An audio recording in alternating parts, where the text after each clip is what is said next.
Dr. Daniel Malik. Kemudian nanti ada Pak Mehmet serta Ustadz Nur Ihsan, serta para pengurus Aliansi Profesional Indonesia Bangkit. Assalamualaikum warahmatullahi wabarakatuh. Alhamdulillahirabbil alamin wassalatu wassalamu ala asyrofil anbiya'i wal mursalin wa ala alihi washabihi ajmain. Asyhadu an la ilaha illallah wa asyhadu anna Muhammadan abduhu wa rasuluh. Atas izin dan perkenan Allah, kita semua dapat bertemu dan insya Allah saya akan sedikit berbagi dari apa yang saya ketahui dan insya Allah kita bisa berdiskusi mencari hikmah dari apa yang kita diskusikan nanti. Izinkan saya untuk sharing PowerPoint. Baik. Baik. Saya mendapat tugas untuk melihat dari perspektif kesehatan publik. Mari kita kupas sedikit-sedikit. Jadi ada 3 hal yang paling tidak saya akan sampaikan sebagai pemicu diskusi kita siang hari ini. Yaitu pertama tentang perkembangan pandemi itu sendiri secara ringkas saja, kemudian prinsip dan teknik pengendalian dan hikmah di balik itu semua. Kalau kita lihat kembali ke belakang bahwa transmisi atau penularan COVID ini sejak ditemukan pertama kalinya di Wuhan untuk yang varian yang sekarang ini, itu awalnya terbagi atas 5 kategori sebetulnya, yaitu transmisi komunitas, transmisi lokal, kasus import, dan kasus masih dalam penyelidikan karena belum bisa ditetapkan, dan transmisi yang terinterupsi karena tidak diketahui. Ini awal mulanya. Jadi awal mula ketika misalnya di Wuhan awalnya itu transmisi lokal, tapi kemudian berkembang menjadi transmisi komunitas. Sementara keluar dari Wuhan, masuk ke Korea, masuk ke Jepang, ke Singapura, bahkan ke Indonesia, itu diawali dengan kasus-kasus impor. Tapi kemudian kisahnya berkembang. Indonesia di tanggal 2 Maret, kurang lebih 1 tahun yang lalu, kita akan berulang tahun nih COVID ini. Itu kita masih dikatakan lokal transmisi ketika kasus pertama dilaporkan tanggal 2 Maret, ini menurut WHO.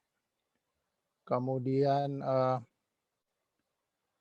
pada tanggal 9 April, kurang lebih sebulan kemudian, kita sudah terkategori sebagai cluster of cases. Jadi udah mulai ada cluster. Karena apa? Karena kategori yang dibuat oleh WHO pun kemudian berubah per tanggal di awal April ini, yaitu ada 4, yaitu tidak ada kasus, kemudian kasus yang sifatnya sporadik, dan kemudian kasus cluster dan kasus yang komunitas. Nah, kita tanggal 9 April tahun lalu itu sudah masuk ke yang cluster, sehingga banyak ditemukan cluster termasuk di Jawa Barat. Dan namun tidak lama, hanya berselang beberapa hari, WHO kemudian menetapkan Indonesia ini sebetulnya sudah masuk kategori yang komunitas. Jadi kategori komunitas itu artinya kategori yang sudah dianggap tertinggi, udah nyampur, kita nggak bisa lagi bedakan ini klasternya awalnya dari mana dan seterusnya gitu ya. Jadi kalau kita sekarang sering kali menggunakan istilah klaster, sebetulnya sudah tidak tepat lagi karena kasusnya sudah tidak bisa dihubungkan antara satu kasus dengan kasus yang lain, secara mengelompokkannya sudah berbaur sama sekali. Jadi artinya apa? Artinya sebetulnya sudah hampir sejak setahun yang lalu di kita ini situasinya sudah sangat menyeluruh begitu ya, mengena ke berbagai komunitas. Meskipun memang di Indonesia sendiri bisa sih dikategorikan berdasarkan tahapan transmisi ini, tetapi pada akhirnya dengan mobilitas manusia atau masyarakat yang sulit dikendalikan, kita kemudian sulit membatasi, mengendalikan yang klaster-klaster gitu. Ya. Kalau kita lihat perkembangannya sejak awal Maret tahun lalu sampai tadi malam, ini kebetulan tadi malam saya update. Kalau kita lihat polanya di dunia itu memang masih terus berkecenderungan meningkat ini. Meskipun kemudian ada tren setelah tahun ini ada tren tampak menurun gitu ya, tampak menurun di dunia ini. Di dunia. Nah, nampaknya manusia mulai belajar tentang bagaimana cara mengendalikannya. Namun jika kita dan kematian saya kira juga sifatnya juga mengikuti karena dia proporsional peluangnya terhadap kejadian sakitnya begitu. Tadi Dokter Mawan sudah menyebutkan berapa persentase peluang kematian yang lebih besar pada kelompok-kelompok tertentu, terutama yang usia lanjut dan dengan komorbid. Mari kita lihat perbandingan negara kita ini yang pojok kiri bawah ini negara kita polanya. Mungkin ini yang kemudian membuat kita galau selama ini. Betul bahwa kita cenderung mengikuti polanya yang terjadi di dunia, tetapi kalau kita bandingkan negara tetangga, nampaknya kita kurang beruntung begitu kurang lebih gitu kita bisa katakan ya. Jadi kalau misalnya berapa sih kalau berdasarkan angka-angka yang ada, berapa persentase kejadian kasus terkonfirmasi terhadap jumlah penduduk dunia itu 1,45%. 1,45% orang di dunia sejagat raya ini mengalami terkonfirmasi COVID gitu. Dan di antara yang 113 juta ini, yang meninggal itu 2,22%.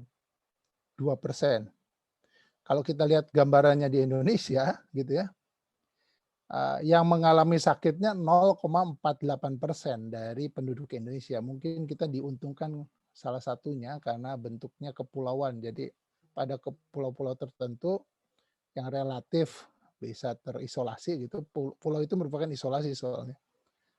Secara relatif itu bisa terkendali. Tetapi kemudian di antara yang sakit itu kematiannya 2,7 gitu. Ini situasi yang kalau dibandingkan dengan situasi di negara tetangga seperti di Thailand dan Malaysia, ini yang membuat kita khawatir gitu. Jadi peluang meninggal di Indonesia itu lebih besar dibanding peluang meninggal di negara tetangga gitu ya. Nah, sementara kalau dari sisi keterpaparan memang Malaysia lebih mungkin terpapar, besar peluangnya gitu ya, karena mungkin wilayahnya kontinen ya, daratan relatif begitu. Ada yang berbeda yaitu di Sarawak, tapi itu juga kontinen gitu. Sementara Indonesia secara keseluruhan lebih dominan yang kepulauan. Jadi dari sisi ini peluang sakitnya memang lebih tinggi di Malaysia karena penduduk Malaysia kurang lebih hanya 38 juta. Memang yang sakit yang terkena banyak, tapi peluang atau kemungkinan atau persentase meninggalnya lebih sedikit gitu. Nah ini kan jadi kalau sakit jangan di Indonesia gitu, kurang lebih jadinya gitu ya. Gitu. Jadi kalaupun sakit jangan di Indonesia. Sementara Thailand itu menggambarkan hal yang jauh lebih baik, peluang sakitnya kecil dan juga peluang meninggalnya juga lebih kecil, bahkan lebih terkecil di antara 3 gambaran yang saya sampaikan di sini. Jadi untuk menunjukkan bahwa variasi itu ada begitu ya, dan setiap negara dengan berbagai kebijakannya tentu akan jadi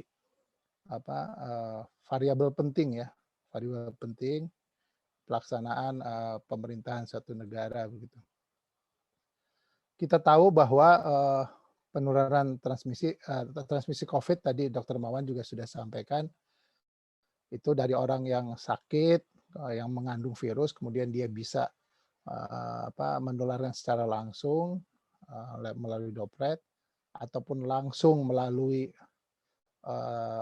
kalau ini diperantarai udara begitu, kalau ini melalui lengan yang bersinggungan, atau yang tidak langsung melalui benda-benda yang sering dijamah. Dan ini bisa diproduksi tidak hanya oleh bersin, tapi juga oleh batuk, bahkan bicara begitu. Jika digambarkan lebih luas lagi, maka nanti tergantung bentuk produk dari media yang media penularannya. Ada yang droplet ukuran besar, ada ukuran kecil, ada yang yang sifatnya lebih kecil lagi. Dan ini mempengaruhi berapa jauh droplet ini bisa sampai ke objek berikutnya, baik manusia atau benda-benda begitu.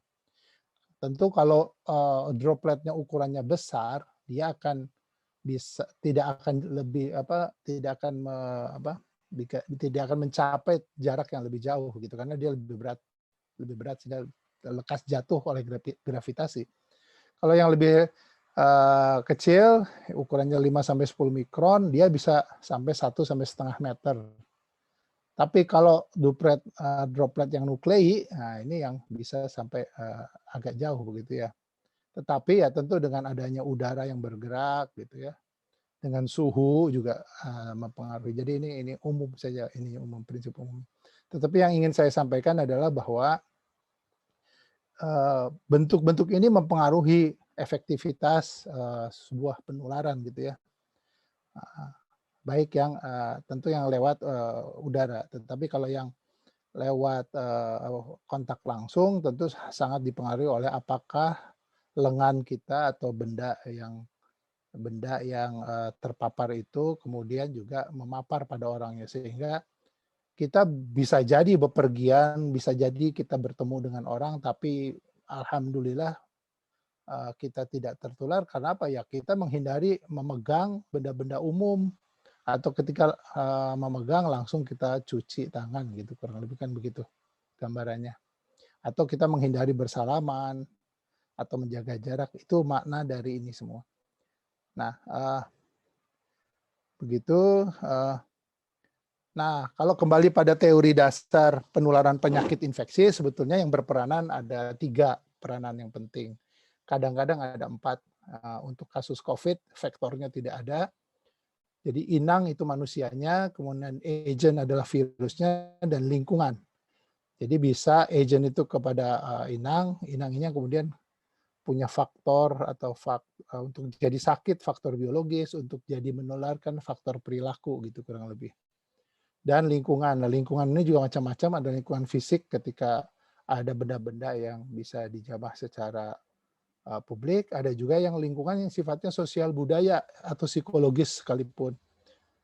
Sosial budaya itu menyangkut misalnya nilai-nilai atau norma, stigmatisasi, stereotyping, yang bisa jadi alih-alih membantu mencegah malah bisa mendorong terjadinya penularan. Karena misalnya value atau nilai yang dikembangkan adalah ada norma misalnya yang berkembang, kalau sesuatu itu sudah jadi takdir, mana mungkin kita mengubah. Nah, itu pemaknaan terhadap makna norma kita memaknainya seperti apa. Nah, itu kan di mana letak dari ikhtiar manusia misalnya. Itu menjadi penting. Jadi ini semua bagaimanapun berperanan dan harus diperhatikan dalam suatu pengendalian penyakit infeksi. Secara fisik gitu, secara material, maka prinsipnya adalah karena penularan itu merupakan suatu rantai yang berkesinambungan antara adanya satu kuman gitu, dalam hal ini virus, kemudian kuman itu harus untuk bisa berkembang biak dan menularkan tentunya, karena berkembang biaknya maka dia perlu inang untuk hidup. Inangnya itu manusia, bisa juga hal-hal lain yang bisa menjadi bahan hidup. Khusus untuk virus harus sel hidup masalahnya. Berikutnya, inang ini tidak akan menularkan kecuali mengeluarkan, yaitu bisa lewat batuk, lewat bersin, lewat muntahan. Nah, ini contoh yang lain. Untuk penyakit yang lain bisa lewat darah atau bahkan air seni begitu. Ketika pun terproduksi begitu oleh inang, artinya keluar dari tubuh inang yang pertama, maka harus ada jalan masuk ke inang yang berikutnya. Ini ada inang berikutnya yang di ujung. Inang berikutnya itu bisa sampai kumannya ini atau virusnya bisa sampai ke inang berikutnya, harus ada jalannya, yaitu ada kontak langsung. Tadi tangan bertemu tangan, cipika-cipiki mungkin contoh yang lainnya. Kemudian menelan atau inhalasi menghirup. Tapi itu pun harus ada jalannya. Pada kasus virus COVID, jalan masuknya adalah saluran pernafasan, yaitu lewat hidung dan ya mungkin mulut, kemudian mata gitu ya. Untuk contoh yang lain sih, misalnya cuts itu misalnya luka-luka gitu ya. Artinya apa? Harus ada jalan masuknya. Jadi harus ada agennya, agen itu harus tinggal di seseorang yang menderita, dari penderita harus sempat keluar, ketika keluar dia harus lewat jalan seperti apa, dan kemudian tempat masuknya di mana, dan siapa yang terkena berikutnya begitu. Nah, ketika kita paham tentang rantai ini, lalu kita putus saja satu rantainya, maka insya Allah tidak akan gitu ceritanya begitu ya. Sunatullahnya itu akan seperti itu. Jadi kalau ada orang yang menderita lalu batuk, maka obati saja batuk biar nggak batuk gitu ya, kurang lebih gitu ya. Kalau dia sakit, obati biar nggak sakit. Atau karena akan menular karena kontak, ya jangan sampai kontak, jangan sampai bertemu, jangan sampai bersalaman, maka gunakanlah masker kalaupun tetap batuk, kalaupun tetap bersin misalnya. Jadi ini ikhtiar manusia untuk memutus mata rantai ini gitu kurang lebih. Nah, ini yang diikhtiarkan oleh kita semua dengan 3M kurang lebih ya. Nah, lalu ketika terpaksa atas takdir Allah kuman atau virus itu masuk ke dalam tubuh, tidak akan serta-merta menjadi muncul gejala, karena di dalam tubuh manusia itu akan ada interaksi dulu, tubuh melawan gitu ya. Dari mulai di tingkat seluler sampai ke jaringan bahkan ke organ, sampai akhirnya kalau manusia memang tubuhnya melawan dan menunjukkan perlawanan, biasanya dengan tanda dan gejala orangnya demam, orangnya batuk, mulailah ada. Nah, disinilah kritis, saat kritis ketika ada orang yang sudah terinfeksi masuk di dalam tubuh, tapi dia belum bergejala, itu yang selama ini kita sebut sebagai OTG, ya. Jadi ada batas tertentu ketika orang mulai bergejala. Bahkan ada yang tidak bergejala masalahnya gitu. Kalau tubuhnya sedemikian rupa gitu ya perlawanannya. Nah, ini yang kemudian penting menjadi pemahaman terkait dengan betapa bervariasinya manusia ya sebagai ciptaan Allah. Tetapi ini semua bukan berarti tidak bisa dipelajari. Ini semua yang menjadi bahan pembelajaran para dokter gitu ya. Nah, jadi ini tahap yang sebelum sakit, dan ini udah mulai sakit ketika ada bibit penyakit atau kuman yang masuk. Ini yang tadi digambarkan, itu yang disebut seringkali kita mendengar istilah fenomena gunung es, di mana ada situasi di mana penyakit itu belum menunjukkan belum menunjukkan tanda-tanda yang bisa dilihat oleh manusia secara kasat mata, tetapi secara teknologi dimungkinkan Dr. Daniel Malik bisa melihat apakah di situ sudah terbentuk IgM-nya misalnya. Nah, tetapi itu kembali tidak semuanya bisa dilihat oleh kasat mata, dan di situ memerlukan teknologi dan memerlukan ekspertise atau manusia ahli. Secara singkat sih sebetulnya kalau dilihat perjalanan alamiah penyakit ini, kita bisa lihat ada beberapa fase, ada 3 fase laten yang belum terlihat, kedua fase infeksius ketika virusnya itu berkembang biak dalam tubuh, dan fase ketiga adalah ketika tubuh mulai melakukan keseimbangan tergantung hasil akhirnya nanti. Ketika di awal seseorang terinfeksi, maka virus mulai berkembang biak di dalam tubuhnya, itulah yang disebut dengan masa inkubasi. Sampai satu titik tertentu nanti diakhiri dengan manusia, orang yang terkena ini bergejala atau tidak. Tetapi gejala atau tidak ini terjadinya relatif belakangan, sebab untuk menjadi infeksius atau berpotensi menularkan, seseorang tidak perlu harus bergejala dulu. Seseorang bisa saja sudah infeksius karena jumlah jumlah virusnya sudah sedemikian rupa banyaknya sehingga di dalam cairan-cairan lendir yang di hidung, di tenggorokannya itu sudah banyak, itu sudah sangat memungkinkan untuk menjadi infeksius. Dan kalau ini nanti terus terjadi, pilihannya, jalan ceritanya akan ada dua, manusia akan bertahan, kemudian sembuh, insya Allah itu yang diharapkan, tetapi kalaupun wafat, ya itu juga qadarullah yang harus disiapkan, kurang lebih begitu. Dan inilah ini hukum Allah, ini sunatullah, dan ini insya Allah berlaku untuk penyakit infeksi begitu.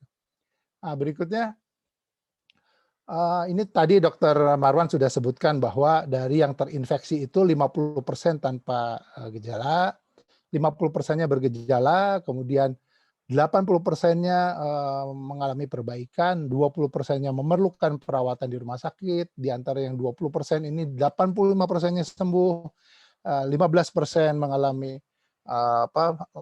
memerlukan perawatan di ICU, tapi kemudian di antaranya ada juga yang menjadi 35%-an sampai 50% bisa membaik dan keluar dari rumah sakit, tapi 50%-an sampai 65%-nya kemudian berakhir dengan kematian. Ini perlu dipahami karena apa? Kalau jumlah kasusnya masih 1.000, maka kita tinggal berhitung berapa persen sih kebutuhan dari 1.000 itu yang memerlukan ICU. Tapi kalau suatu ketika jumlah yang kasus barunya bukan 1.000 lagi, menjadi 100.000, maka 100 kali lipat kebutuhannya. Pertanyaannya adalah apakah rumah sakit di kita jumlah ICU-nya memadai tidak, gitu kan? Sebab bicara ICU bukan sekedar ruangan, bicara ICU bicara tentang dokternya, bicara tentang obat-obatannya, bicara tentang peralatannya. Jadi itu yang kemudian kita harus pahami bahwa mencegah lebih baik daripada mengobati itu, karena kalau kita bisa mencegah 1.000 tidak menjadi 100.000 kasus yang terinfeksi, maka kita pun bisa mengurangi peluang untuk kita membutuhkan fasilitas yang lebih lanjut, itu kurang lebih. Jadi bukan betul bahwa ini sembuh sendiri, boleh ya, penyakit virus ini sembuh sendiri, tapi berapa orang yang sakit gitu. Kalau yang sakitnya banyak, ya angka ini menjadi lebih banyak dan itu akan menjadi tantangan bagi sistem pelayanan kita. Baik, WHO sendiri sedari awal, sejak Mei begitu sudah menyatakan bahwa sebetulnya upaya yang bisa dilakukan itu tidak semata medis tentu. Bahkan yang utama di sini adalah upaya-upaya perorangan, kemudian upaya pembatasan jarak fisik dan sosial. Fisik ketika orang bertemu orang, sosial ketika membatasi mobilitas manusia, termasuk ya ada movement di sini. Nah ini ada movement dan kemudian perlindungan khusus bagi kelompok-kelompok berisiko baik karena komorbid, karena usia, sosial kalau misalnya orang dengan yang mengalami bencana alam itu kan mengalami masalah pekerjaan misalnya tenaga kesehatan, atau kelompok yang tinggal di tatanan tertutup seperti asrama, pesantren begitu. Nah, sebetulnya Lancet ini tahun lalu pun sudah mempublish nih jurnal ini bahwa upaya kita dengan menjaga jarak itu peluangnya akan lebih besar gitu ya kalau kita lakukan dengan prinsip-prinsip tertentu. Misalnya kalau tanpa kita melakukan physical distancing, tetapi kalau kurang dari 1 meter, maka peluang terinfeksinya tetap aja 12,8%. Berbeda ketika kita melakukan physical distancing dengan jarak 1 meter atau lebih, menjadi turun 2,6%. Kita menggunakan masker misalnya. Menggunakan masker itu kalau tanpa menggunakan masker atau respirator itu peluangnya terkena 17,4%, tetapi kalau menggunakan itu 3,1%. Jadi terlihat jauh ini perbedaannya. Sementara menggunakan pelindung mata, misalnya yang face shield itu, kalau tanpa menggunakan itu 16% peluang untuk tertularnya. Sementara kalau menggunakan hanya 5,5. Sehingga ketika ini kemudian digabung secara bersama tentu akan lebih memberikan peluang lebih besar untuk tidak terinfeksi kalau digunakan dan diterapkan secara baik. Berikut juga ada penelitian yang disampaikan, hasil penelitian oleh Jones, dipublish di British Medical Journal, ketika dan disampaikan bahwa risiko transmisi itu kalau dibagi atas rendah, sedang, dan tinggi, itu akan berbeda-beda berdasarkan beberapa faktor ya. Pertama adalah apakah menggunakan masker atau tidak dan berapa lama berkontak. Jadi sebagai variasi misalnya di sini kita lihat menggunakan masker tetapi kontaknya lebih lama. Kita lihat warna merah dan orange-nya makin banyak. Tidak pakai masker tapi kontaknya dalam jangka yang pendek itu pun berbeda. Demikian pula tidak menggunakan pelindung muka, wajah atau masker, tapi kontaknya lebih lama maka peluangnya lebih besar. Dan itu pun dibedakan kepadatannya pada saat pertemuan. Apakah rendah kepadatannya, tinggi kepadatannya. Ketika kepadatan rendah atau tinggi itu pun dibedakan apakah dilakukannya di dalam ruangan, ini di luar ruangan dengan ventilasi yang baik, di dalam ruangan dengan ventilasi yang baik, atau yang ventilasinya tidak baik sama sekali. Jadi ini dibedakan dan risikonya jadi berubah-ubah. Juga dibedakan dengan aktivitas apa yang dilakukan. Kalau diem saja, tidak banyak bicara, itu lebih rendah. Tetapi ketika mulai bicara, mulai meningkat. Kalau bicaranya sambil teriak-teriak atau bahkan bernyanyi, begitu, nah itu yang lebih tinggi lagi. Jadi sifatnya tidak linier, sifatnya sangat dinamis, sangat tergantung pada situasi dan kondisi. Ketika kita bisa memahami variabel-variabel atau faktor-faktor ini, saya kira kemudian kita bisa secara bijaksana memahami apa yang terjadi, begitu ya. Sehingga kemudian saya mengambil ini dari media sosial dan saya kira baik. Ada prinsip VDJ katanya. Ada perhatikan ventilasi, perhatikan durasi, dan perhatikan jarak. Kalau semakin ini kita jaga dengan baik, ventilasinya dipastikan, jaraknya dipastikan juga memenuhi standar, dan jaraknya masa bertemunya tidak lama-lama, tidak lebih dari 15 menit, itu insya Allah akan baik begitu. Itu VDJ, ini saya kira sama. Ini kalau durasi 15 menit, kalau ventilasi tentu kalau bisa dibuka. Jarak dikatakan 2 meter lah akan lebih baik begitu. Sehingga kembali ventilasi, durasi, jarak, perhatikan. Nah, ketika di ruang tertutup, nah ini pun berbeda-beda. Kita lihat apakah tinggal di rumah sendiri akan sangat rendah tentu. Kalaupun bepergian, perhatikan durasinya, jangan gunakan transportasi umum misalnya, dan seterusnya. Jadi variasi dari yang tadi disampaikan itu menjadi penting dan harus diperhatikan. Ini juga gradasinya kita bisa lihat kalau melakukan aktivitas sekaligus berkumpul dengan kolega. Nah, di dalam satu sistem penanganan yang kita gunakan saat ini, kalau orang terpaksa ditakdirkan sakit, maka ada 2 kemungkinannya. Yang satu probable, yang satu lagi suspek gitu ya. Nah, ketika suspek, maka tadi Dokter Marwan sudah sampaikan harus diperiksa PCR atau menggunakan rapid test antigen. Tapi yang ingin saya sampaikan di sini bahwa ada sistem layanan yang disediakan pemerintah yang warnanya yang harus dipastikan pemerintah, maksud saya itu warnanya yang hijau ini. Tapi ada ya sistem yang ada di masyarakat betul pemerintah yang mengendalikan, tetapi juga masyarakat sangat diminta kerjasamanya untuk memastikan ketika ada yang kok suspek, maka biasanya ada kontak eratnya dan kontak eratnya harus dilakukan investigasi sampai ke karantina, bahkan kalau perlu di PCR kalau memadai sih sebetulnya. Nah, ini akhirnya memerlukan satu kerjasama antara pemerintah dan masyarakat termasuk kita semua.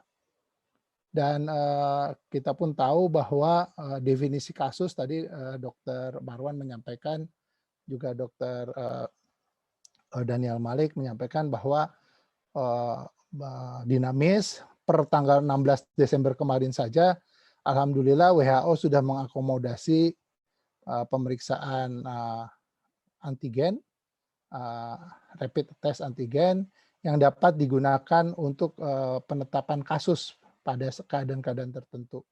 Jadi ini kita lihat konfirmasi kasus itu bisa menggunakan rapid test antigen sebetulnya dengan cara-cara dengan kriteria tambahan yang lain.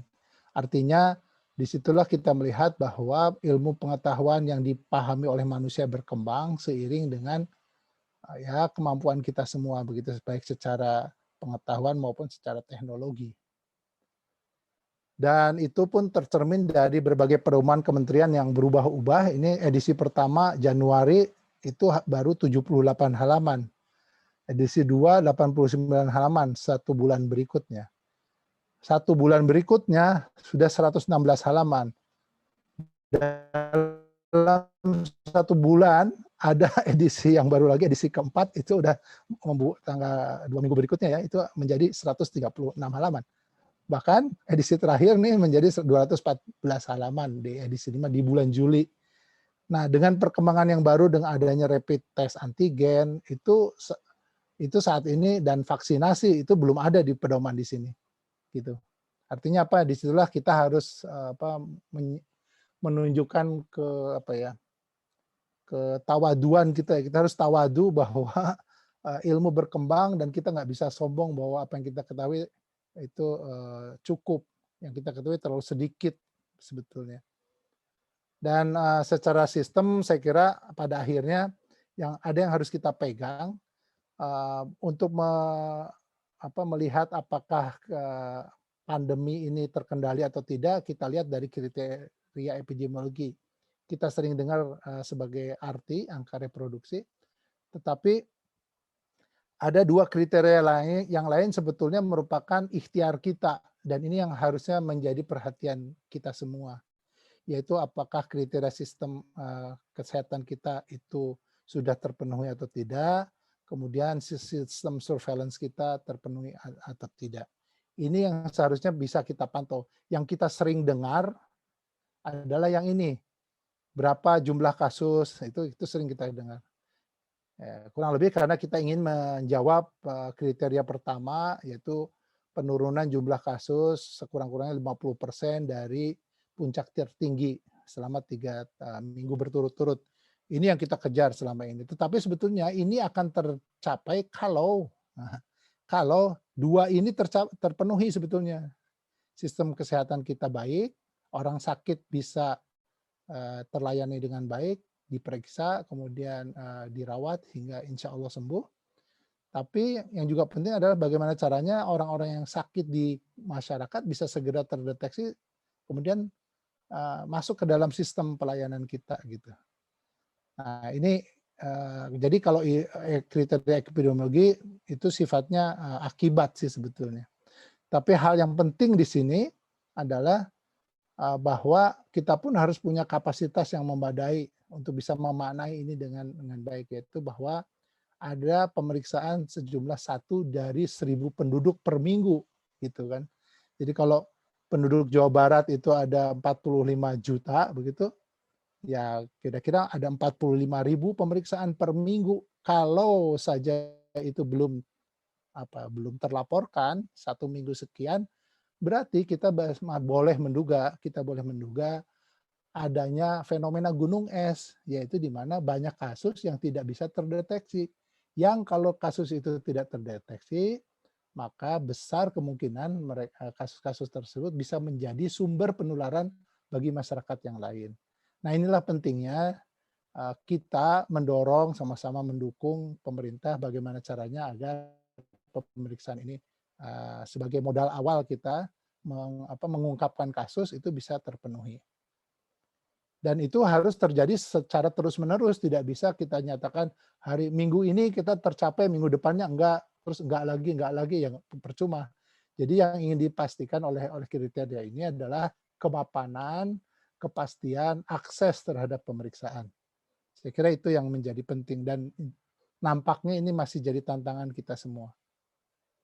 Sementara untuk sistem pelayanan, ini menyangkut berapa bed, berapa standar pelayanan yang bisa terpenuhi dan seterusnya. Dan untuk sistem surveillance saya akan garis bawahi 4,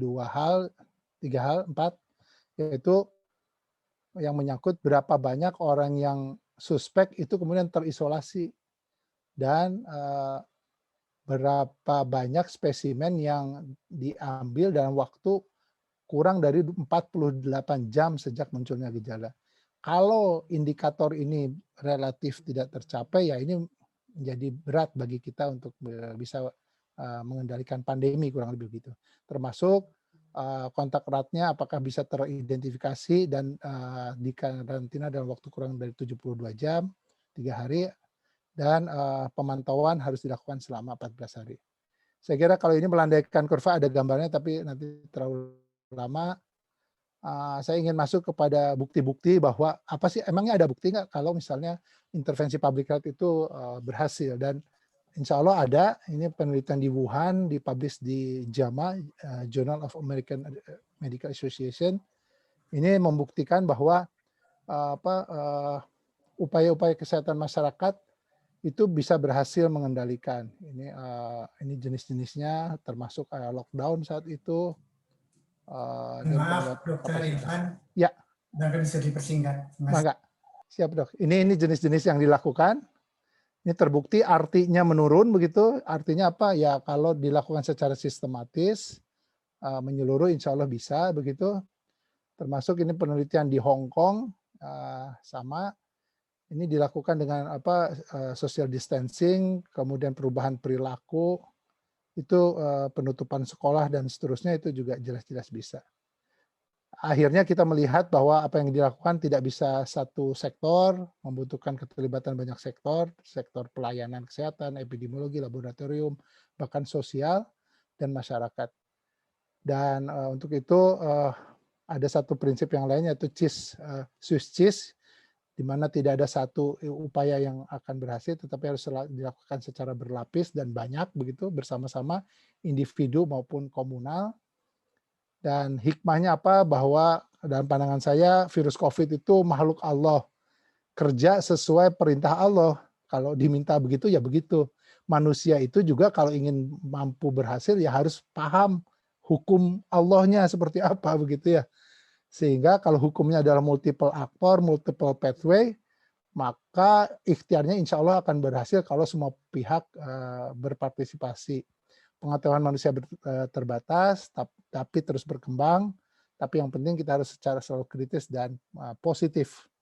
Saya kira demikian, Prof. Terima kasih. Assalamualaikum warahmatullahi wabarakatuh. Waalaikumsalam warahmatullahi wabarakatuh. Terima kasih banyak, Dr. Irfan. Walaupun waktunya lebih dari yang ditentukan, memang sangat menarik apa yang dipaparkan tadi. Baiklah para peserta, kita sudah sampai pada akhir dari sesi pertama.